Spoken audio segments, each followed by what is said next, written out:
Welcome to Grow Your Wealth, the podcast where scaling a successful brand and your wellness go hand in hand. I'm Rena Goodwin, founder and CEO of FACTEUR PR, a top beauty, health, and wellness PR studio, and I'm here to help you work smarter, not harder.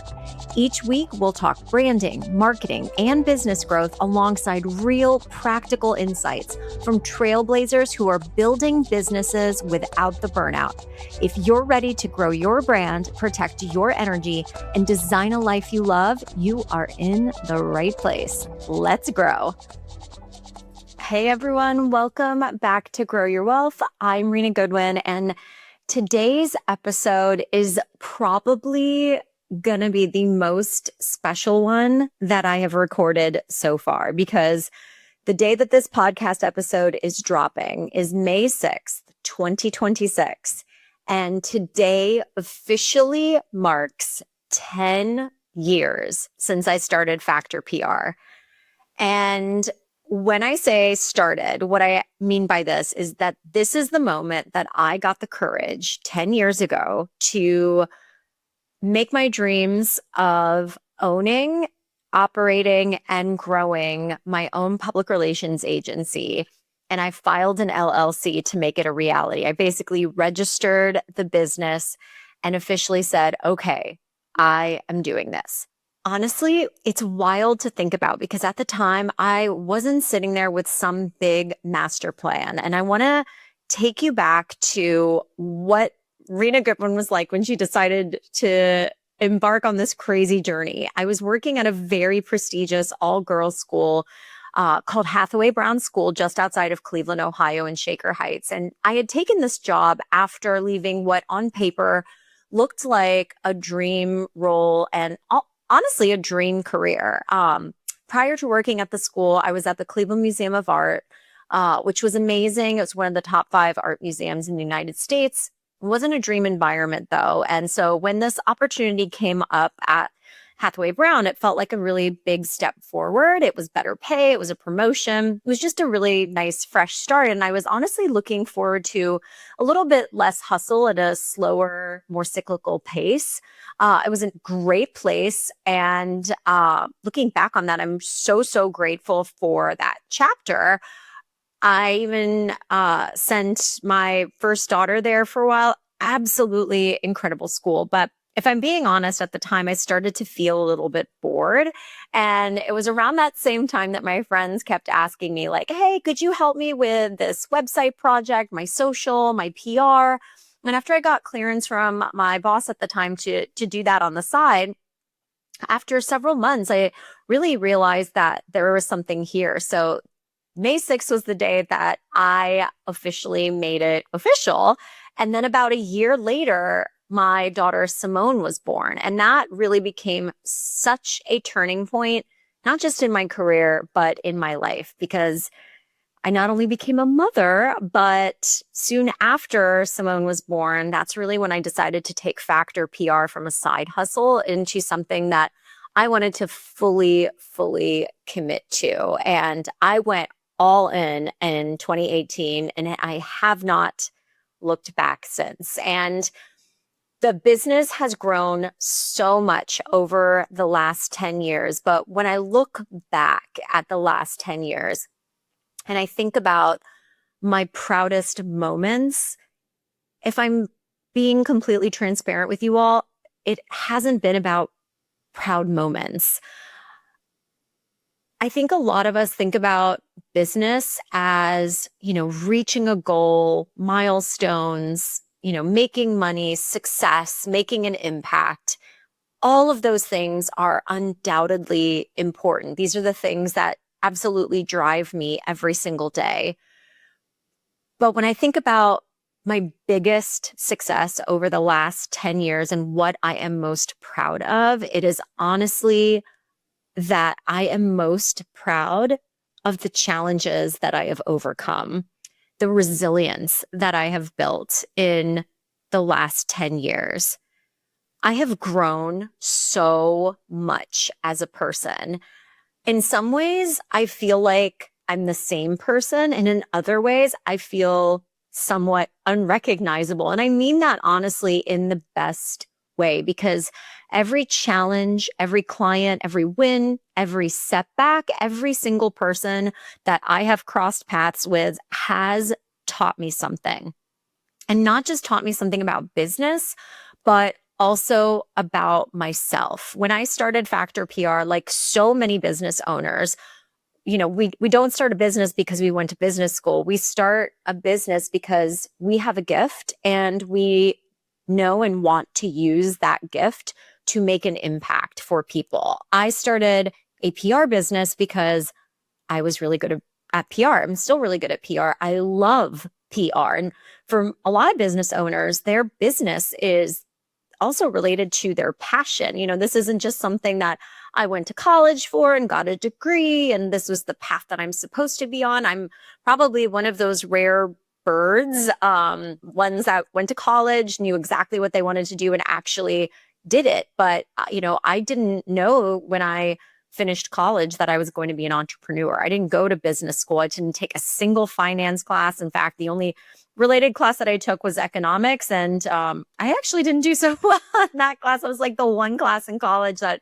I got below a B, which, now it's something that I'm very interested in. But all things said, we go into business because we have a passion, and in that passion, we find a lot of purpose. But I didn't know anything about running a business. And that's something that I have certainly had to learn along the way. And one of the biggest business lessons that I have learned that they probably don't teach you in business school is that you are the ceiling of your business. If you are someone who is a founder, especially, we have to realize, while growing a business, that investing in yourself is not optional. It is absolutely required, because when you look at the founder, particularly, 10 years has gone by in Factor PR, but we're still relatively a small business. We are, I think, about 12 people that are on the team, which compared to a lot of other businesses is very small, but we're a lean and mean team. And, I am still wearing a couple hats in my business. And, all things said, business doesn't get easier over time. In my experience, you just get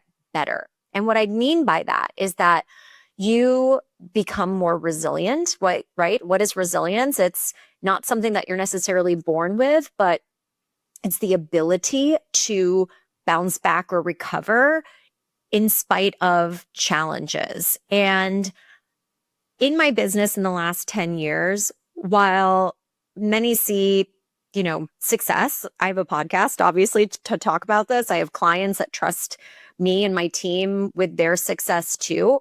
It does not come without its challenges. And that's just not just in terms of the business that we run, operationally speaking, but also what we have learned along the way in terms of how we support and serve our clients. Our so-called offer has changed over time as well too. And all of these are evolutions, you can argue, certainly.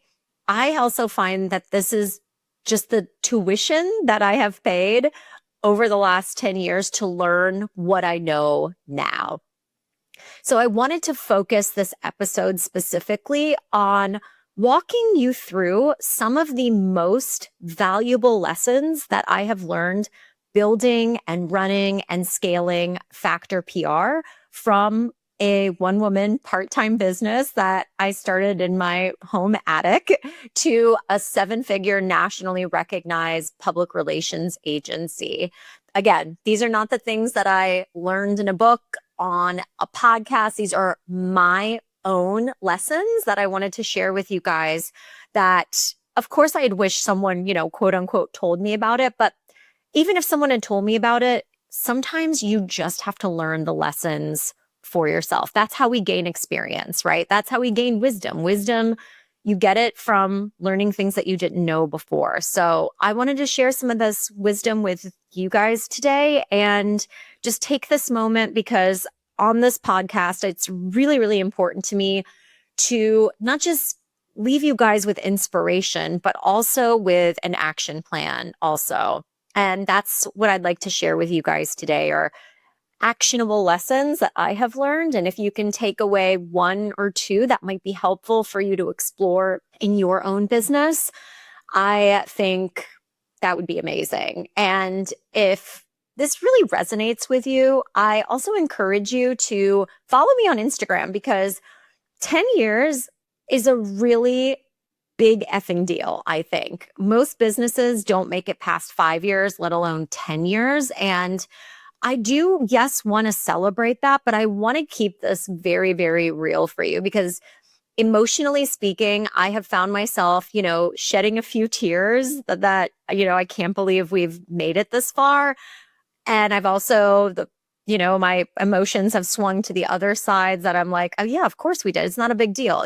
Like this is just the thing that we do. And, I don't think either of those things is exactly a fair assessment of how things have been going, because if you're running a business, if you're a founder of a business, especially, right? So just to be clear, starting a business based on your vision, that is what a founder is.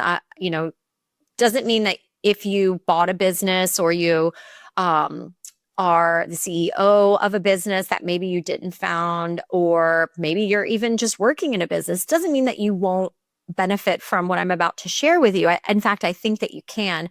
I just think that there's a special place for founders in terms of the lessons that they learn, because nobody is with you, in the 3 o'clock in the morning time when you're concerned about a client that isn't getting the results that you want them to get. Nobody's in your head when you're about to have a conversation with a teammate that you have to let go of that isn't a fit any longer. Things like these challenges, they have come up more than once for me over the last 10 years. And while I have surrounded myself with some incredible mentors, you still oftentimes are the one that has to do the dirty work, so to speak. And that takes a lot of mental strength and ultimately will help you build resilience over time too. Because like I said, it doesn't necessarily get easier. You just get better over time. And then it will feel easier, but there are always new challenges along the way. So 10 years from now, we're still running this podcast and I'm still running this business. I'm sure my lessons will look completely different. That being said, this is where we are today, and this is where we're going to begin. The first lesson that I have learned over the last 10 years of starting and growing my business is that nothing, and I mean nothing, is more important than your reputation. Everything builds from that. This means protecting your reputation, and it also means growing your reputation. This is something that I have found to be so critically important to the success of any business, that it is a foundational part of our methodology at FACTEUR PR when we support our clients. I've chatted a little bit about the Path to Prominence method here on the podcast. You can go to facteurpr.com and see it on the homepage. We help our clients first enhance their reputation, then elevate their recognition to help them earn revenue more seamlessly. Reputation and foundation is everything. And protecting your reputation means being willing to also say no.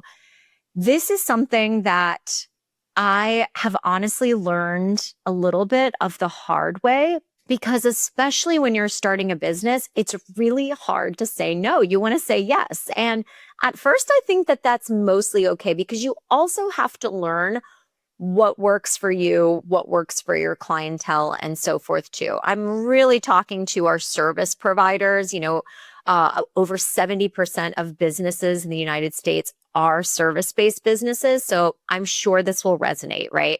The client that you take on that doesn't feel like a good fit, but you need to make your rent that month. We've all done that. I have done that so many times. The partnerships that you embark on because you hope that it'll be really fruitful, but the juice ultimately isn't worth the squeeze, the team members that you rush to hire that aren't even the right fit, but you're so desperate for help.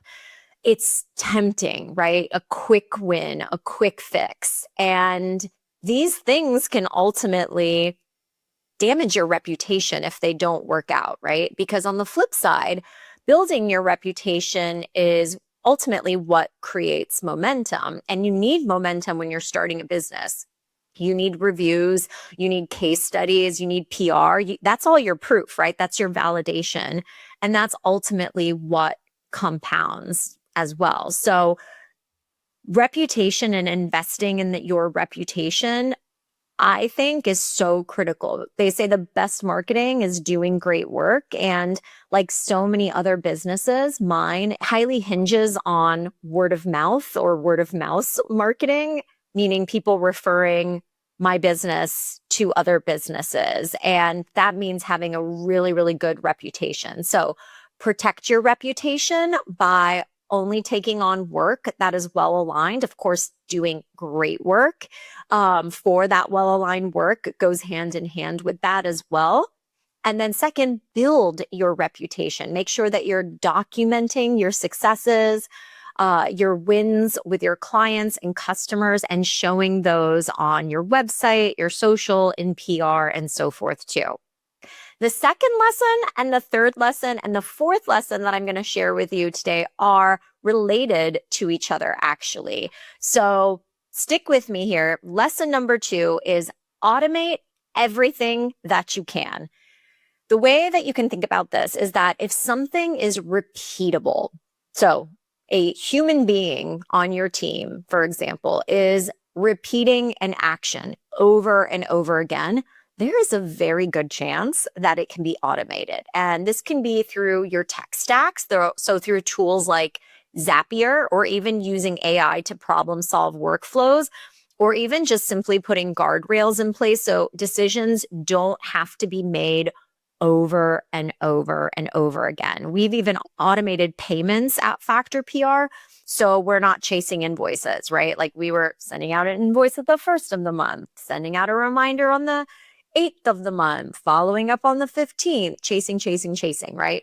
All of that is automated now, and it helps unlock more time and energy because you need that time and energy to do your highest level work, right? Not just in terms of efficiencies, but also in terms of opportunity costs.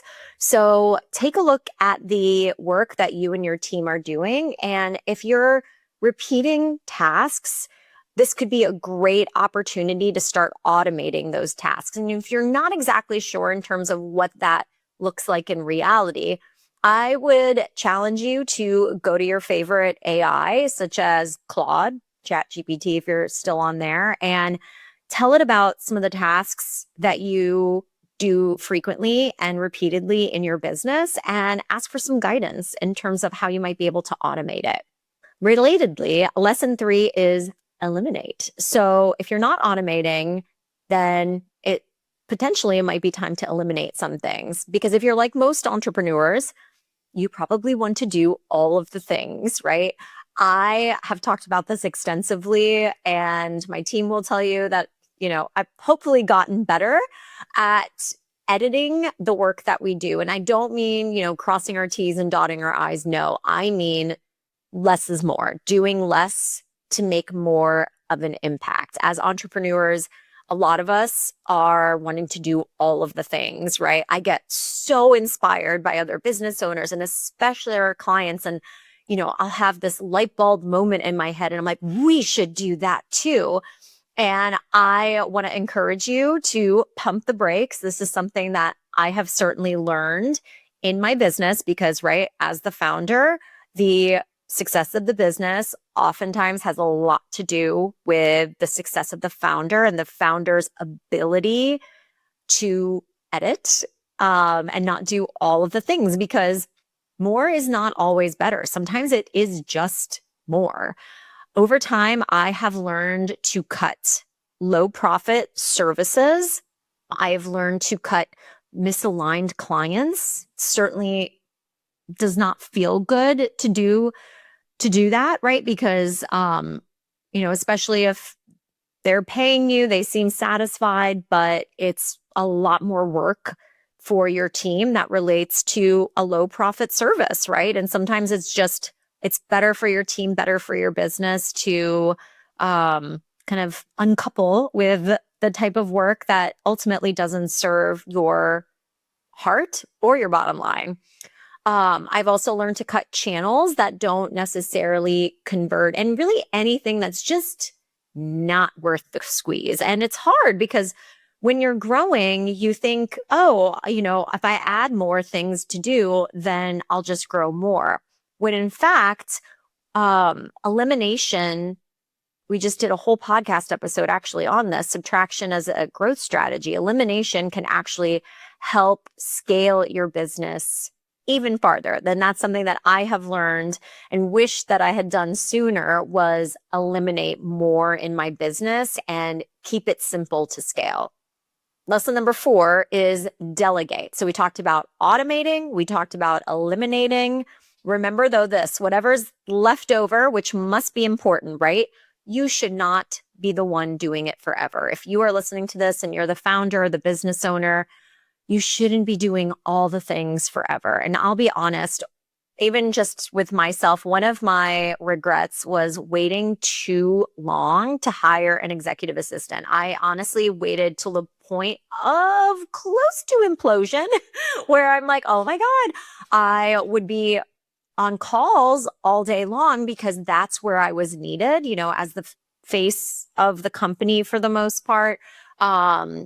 A main point of contact for our clients and partners. I'd be meeting with them all day, and then I'd be done with meetings by 3, 4 p.m. with a laundry list of things to do. And so many of those things to do was administrative. So those are the types of things that I encourage you, if you're listening to this, to jot down. What are those like $20 an hour tasks that you do that can absolutely be taught to someone else? Hire that person sooner than later. And again, this isn't necessarily related to automating with AI. Again, if you can offload those tasks and send a zap so that something is automated, great. Just one quick example of that is something that I used to delegate, was that I would ask our marketing ops specialist that every time we got a new client, she would add that client to an email list so that they could start to get an email sequence from us that automatically was sent out. But she was manually adding those emails to the lists. Now she's a tech wizard. She set up Zapier, and as soon as the contract is signed, they are tagged and automatically added to our email sequence, right? You could argue, that's a lot of setup for like a very quick activity. Those activities add up over time. Imagine if I had done that 10 years ago, how much time would we have saved in the last 10 years? Now, where an assistant comes in is someone to write those emails, set up those sequences, make sure they're tagged appropriately. Again, AI can help, automations can help, but we still need a human being, and at least at the time of this recording, to be able to kind of be the brains behind the operations also. Other things that I delegated early on in my business that has paid off dramatically are delegating things like specialized work. So accounting, financial planning, legal, even though I know a lot of people are kind of DIYing this themselves. I have just believed in my business. I DIY enough. There are certain things that I do not want to deal with. I do not want to deal with the IRS. I do not want to deal with, the legalities of, running a business and all of that stuff. So those are partners that we had that I've never looked back on hiring. And I don't have any intention of ever lessening my bench of experts that we work with here at FACTEUR PR that can really take the reins and take the leads on some of these very, very critical components of the business, like accounting, legal, benefits, and so forth. I'm still involved. Jody on our team leads all of that stuff. on the day-to-day, but I am still reviewing my numbers every single day. I am still signing and reviewing contracts, all of that stuff, but I'm not doing the heavy lifting, right? So I think that's really important. And then, of course, delegating client delivery. Client delivery is the heart of the business. You don't want to abdicate something like that. You want to make sure that you're delegating. So not just like, okay, here, this is your problem now, but delegating to me is really not outsourcing and being unattached, but really training up your partners and your teams to certainly help, yes, guide you, but also you help guide them. And so that's really my definition of delegating and what's made a huge difference in my business. Lesson 5 is to make your processes actionable. I really struggled with this. I thought for the longest time, you guys, that I had a playbook and I spent a lot of time on this playbook to help, empower my team with how to do things.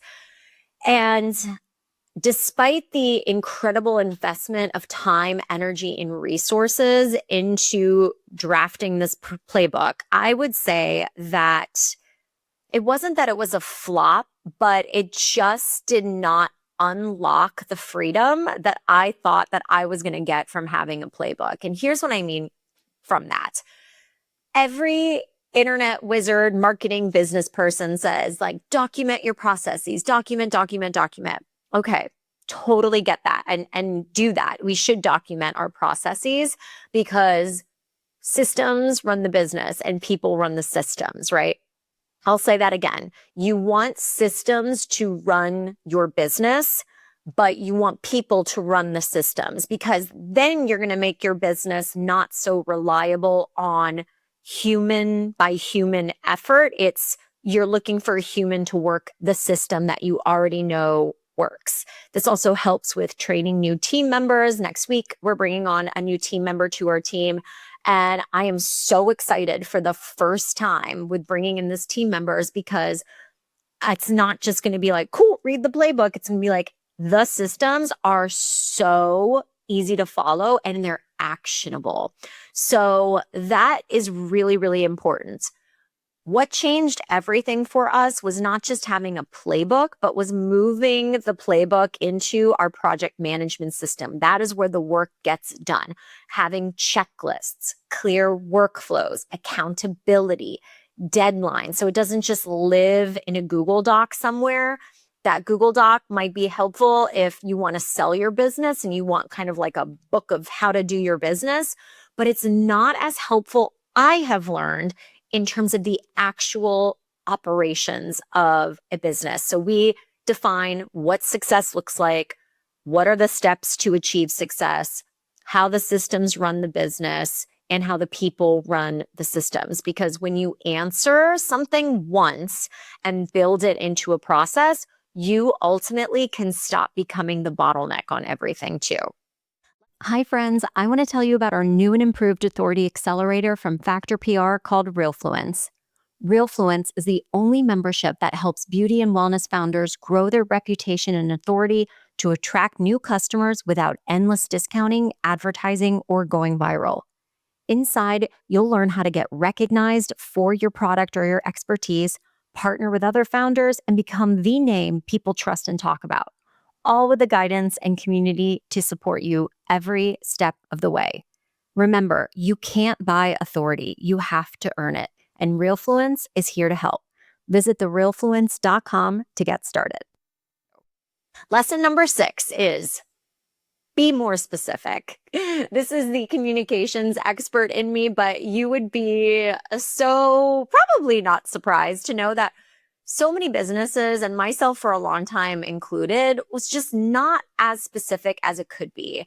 I had a conversation last year that demonstrated this. My colleague Lemma, she has a very generous friend who spent 25 years at Procter & Gamble, and he is now a business consultant. And she offered me this opportunity to sit down with him and just kind of pick his brain for an hour. Like really, really awesome. I took her up on it. We sat down with him And one of the things that we drilled into was specificity, specifically with the Factor PR website, because he asked, where do most of your leads come in from? And I said, our website. And he said, Rena, if I still worked at Procter and Gamble and I came to your website, I wouldn't hire you. And I'm like, oh my God, what? But we're like a beauty, health and wellness. Actually, at the time, we were a beauty, home and wellness brand. Like Procter and Gamble hits on all of those things. He's like, it's not specific enough. Like you've got to talk to your ideal customer even more. So my point is sometimes we get into our own heads and our worlds. And as they say, sometimes you can't see the label from inside the jar. That's really what I realized at this moment. I had been looking at the label from inside my own jar for so long that I didn't realize that, my ideal customer in some ways is sitting across from me. I think that I'm doing all the right things in terms of my brand, my offer, my messaging, and he's telling me, nope, not specific enough. So be more specific. Clarity is kind, especially too. If you're trying to speak to everyone, you are really not speaking to anyone, right?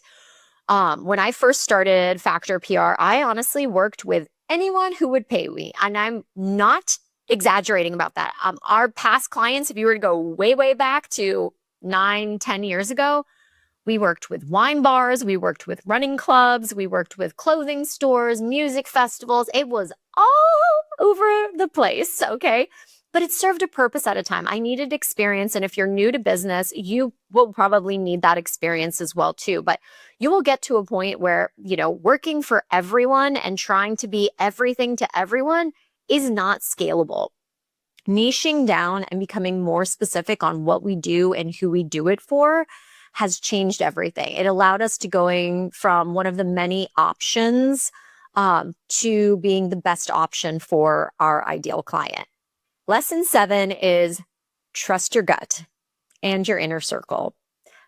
As I mentioned earlier, there's so much advice out there. Hell, I'm actually adding to the advice noise. Hopefully it's not noise. Hopefully this is a little bit helpful. But I do want you to remember that not all advice will apply to you. I remember one bit of advice that I captured that really stuck with me. It was during COVID, actually, and Factor PR had a huge growth spurt during COVID, and I was kind of looking for permission to take that next step, to take that leap in terms of making a full-time hire. And at the time, it was like 2020, I think, and it was my first full-time hire. And I did it, and it ultimately ended up working. But the other hires that I made after that, I really wasn't ready. I was thinking that I was ready. I was like, yeah, we'll like, we've got two new client accounts. We can start hiring. And I wasn't really tracking capacity at that point. And I did hire before I was ready. And I hired before the business was ready. And I ultimately learned a lesson. I made a mistake because the business wasn't ready. And, the people that I hired ultimately did not stay with my company. And I'm not blaming anyone. You can only blame yourself in times like these. And again, sometimes you just need to learn the hard way like I did. But that was advice that I took from someone who didn't know me, didn't know my business. I thought, yeah, that sounds good. I'll just take it and run with it. And it blew up in my face. And that's going to happen. That is going to happen. So you have to filter advice through your reality. Okay. This goes for team decisions, goes for clients. If something feels off or you hesitate a little bit, even if you feel super excited about it, pause. Okay. I know our industries get a lot of heat for quick decision making, like just do it, just pull the trigger. Like the best leaders are the fast decision makers. You will learn how to be a fast decision maker over time. But if it's the first or second time you're making one of these big decisions, just make sure it lands. Okay. That is something I wish At the time, I didn't have a business advisor. Now I do. I wish someone had like pumped the brakes a little bit on me, because there are options too, right? So using that hiring example, what I could have done instead of like just hired full-time people, I hired like 3 full-time people in 3 months. I could have started part-time, right? Like just to kind of understand how this person worked, like, are they a good fit? I'm part of this great organization called Entrepreneurs Organization now, EO for short. And one of the leaders of the organization told us, and I thought it was such great advice. He's like, everybody hires thinking that it is like an annual commitment. So you think about a salary, let's say a salary of $80,000. You're like, oof, that's $80,000 a year. However, it's really a 3-month decision when you think about it, right? Because after 90 days, you'll know, do I keep this person or do I need to part ways with this person? And now suddenly your $80,000 decision is a $20,000 decision. And that can make it a little bit more digestible. And hopefully you'll start to see the ROI of that decision. But it gives you a little bit of flexibility. So case in point, filter the advice that you get online. It's great to have podcasts and books and all of the things. It's awesome to have AI, but the more that you listen to your gut, your trusted inner circle that knows you, that knows your business, the better your decisions will get over time. And honestly, the faster that you'll make them over time too. That leads me to lesson 8, which is related. And that is, yes, always be learning. The best business owners that I know, the best professionals that I know are consistently curious. Curiosity is actually one of our guiding principles at Factor PR. We are consistent, but we are curious. So these people are reading, they're listening to podcasts, they're going to webinars, they're asking questions, they're following people online that have the types of businesses that they aspire to have too. And this is not about distraction, right? Like, you're not going to grow a business by following people online and just listening to what they have to say, right? You build a business by doing the dang work.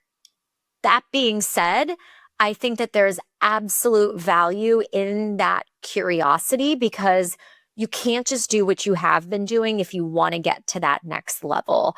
As I mentioned at the start of this episode, that really the ceiling when it comes to scaling a business oftentimes has to do with the ceiling of the founder or whoever is running the business. I was listening to a podcast episode recently with Layla Hormozi that underlined that. And what she had said is that she found so many businesses closing during COVID. And it wasn't necessarily because of the pandemic. It was because of the stress of the pandemic and the pivots that were necessary to make during the pandemic that she saw with a lot of her portfolio companies, that they just were like, the founder was like, I can't do this. It's too much. I give up. They basically were, there maybe have been other things going on, of course, but ultimately it wasn't a market thing. It wasn't an audience thing. It wasn't all of these other things that people, say folded a business. It was the founder. And for that founder, that might have been the right decision for them and good for them. But for a lot of us that are like in it to win it, we know that we have to grow, that we have to evolve if we want to not just see our business successful, but our team successful, our customers successful, the impact that we promised ourselves that we were going to make. And I think curiosity has a lot of impact on that too. Being excited to learn, hungry for knowledge, again, not as a distraction, but just in terms of knowing what's possible, because sometimes seeing other people that look like their goals are limitless helps even inspire and encourage us to not just follow in their path, but like create our own path. And that's really important too, because again, what worked for someone else is not necessarily going to work for you, as we talked about earlier. But it's important to stay curious to see, what else that we can learn and implement as well in our own businesses. Lesson 9 is this. Your calendar tells the truth. You can say that your priorities are one thing, but your calendar will show you what actually matters. So if you want to grow, your time, your team's time, all of that has got to be aligned with your outcomes. Almost any kind of outcome that you are looking for in your business, the work has to start there. What is the goal? Why are we doing this? How much time should we spend on it? Okay. Busy work is not going to drive outcomes. Unnecessary meetings are not going to drive outcomes. You want real priorities to drive outcomes, and your calendar absolutely has to reflect that. I've talked about on past episodes what my 4 major priorities are at Factor PR. And before I tell you what those are, I just wanted to share something that I read online the other day. I have not corroborated this, so I'm sorry if it's wrong, but I read that the word priority was never a word that could be plural until like the last century. So the word priority was literally that. It was just priority. It was the definition of priority being the one thing that you need to focus on. And language has evolved that now we have priorities or multiple things that we need to focus on. I just thought that was so funny because ideally you got one priority. That being said, for most of us, we might have a couple. And again, I have 4. They're related to each other.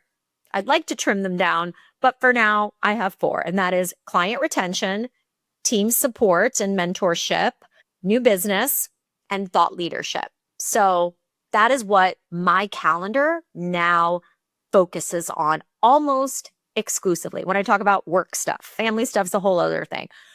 Family stuff, my priority is my husband and my kids first. And that's what my calendar looks like. And then friends and grandparents and all of that stuff comes after that.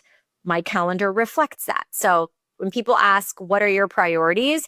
You should be able to hold up your calendar and show them what your priorities are. Show, not just tell. Lesson 10, the last episode of the podcast, I went deep into this, so I won't bore you with all the details. Go back and listen. Retention is everything. So many businesses are obsessed with getting new clients. I love getting new clients. It matters, okay? But keeping your clients, this is the secret sauce to building real sustainable growth in your business. This is what makes your business more profitable, more stable, and honestly, more enjoyable. You grow with your customers, you grow with your clients. And over time, yes, it can kind of lose that sheen, that like new client or new customer glow. There's a huge dopamine hit that we get to from signing on new business and making a sale. I love it. I get it. If you're in business to unlock freedom in your life and you are someone that I know for myself, after 10 years, I'm like, I would like to not hustle as hard. Retention is the key to that. Keeping your clients happy. If they stay on, if they renew, if they are retained, is not only going to help scale your business and drive growth, it's also going to help with so many of the things that we already talked about, including building your reputation, right? Because your happiest clients are going to go out and tell other brands and other ideal clients for you that they love you. I can't tell you how many times I get a referral where someone says, I saw all this great coverage on social media and I reached out and they told me you were behind it. And that's why I'm coming here to you, right? Like the best marketing is great work. I am someone I know, like nobody believes me when I say this, but in 10 years, you guys, I have spent probably less than $10,000 on any kind of advertising. Okay. Now, I could totally argue if I had spent more on paid media, my business would be bigger, but I am completely self-funded. I have no investors. I really believe that slow is smooth, smooth is fast. I want a sustainable, sturdy business. I don't want a skyrocket, catapult, grow, and, ultimately drive me crazy and crumble into the ground type of business. I know a lot of businesses get big really fast by exploding their ad spend. If that works for you, that's great. That is not the path that I wanted. I wanted sustainability in my business. And I have spent very, very little on ads. And I've still managed to grow year over year, with the exception of 1 year.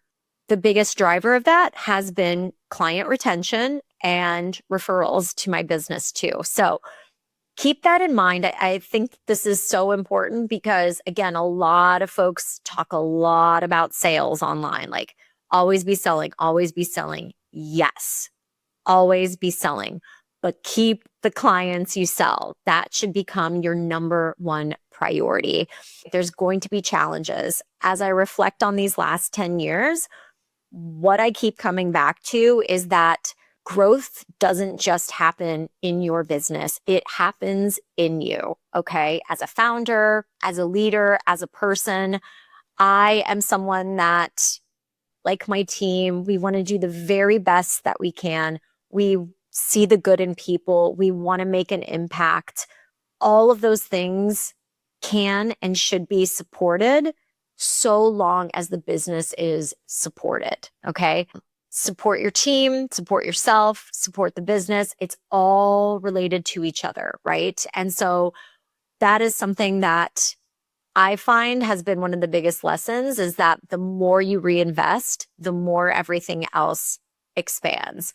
And last but not least, I think that if you're listening to this today and business feels hard, or, you can't even imagine, 10 years from now, if you just started a business, I often get asked from people like, what do you think one of the biggest reasons is that your business has not only lasted, but has grown into something pretty important in the industry? And I said, I think one of the biggest reasons, and I know this sounds so cliche and cheesy, but it's honest to God, the truth is that I love what I do. I freaking love what I do. I love the role that I get to do. I love the meaning behind the work that we do. I freaking love PR. I love partnering with badass people, especially badass women that are doing amazing work in the world. I especially feel like this new chapter, we've been calling it internally Factor 2.0, where we're really, really focusing on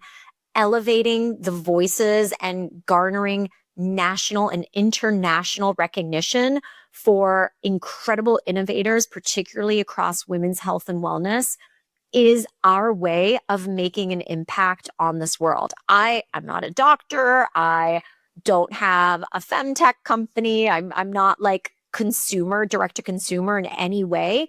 This is the way that we can make an impact and shape conversations, yes, but also shape culture. And I find there's so much meaning in that. And when you go to work, whether you work for someone, you have your own business, and you know that the mission is bigger than your bottom line, I think that's what's going to ultimately help keep you not just surviving in business, but thriving in business. Provided that you also keep your bottom line, your top line in check, automate things, delegate things, eliminate things that are not serving you, reinvest in yourself, take care of your people, learn from your mistakes, and grow from them. I mean, all of these things, we could talk for hours about this, I have to say, are what has really, really made an impact on my business. And as we continue along this journey together on this podcast, I will also commit to sharing more of the lessons that I have learned, lessons from people that are way ahead in business, or not, though, even that are not way ahead in business, that are learning important lessons and sharing tactical, actionable insights into how you can grow your wealth as well too. I hope this podcast episode was somewhat insightful, and if you have anything that you'd like to share or any questions that you have, you can always reach out to us at growyourwealthpodcast.com, as well as on Instagram at growyourwealthpodcast. Again, I am Rena Goodwin. Thank you so, so much for joining me today, and I'll see you next week. Thank you so much for listening. I hope this episode deposited some useful advice and insights to help you grow your wealth. If you enjoyed today's episode, be sure to subscribe so you don't miss any future conversations. You can find more resources, episode details, and updates at growyourwealthpodcast.com. And let's keep the conversation going on Instagram. Follow me at Grow Your Wealth Podcast. I'd love to hear your thoughts, questions, or takeaway from today's show. Until next time, remember, burnout is optional. Take care, and I'll see you next week.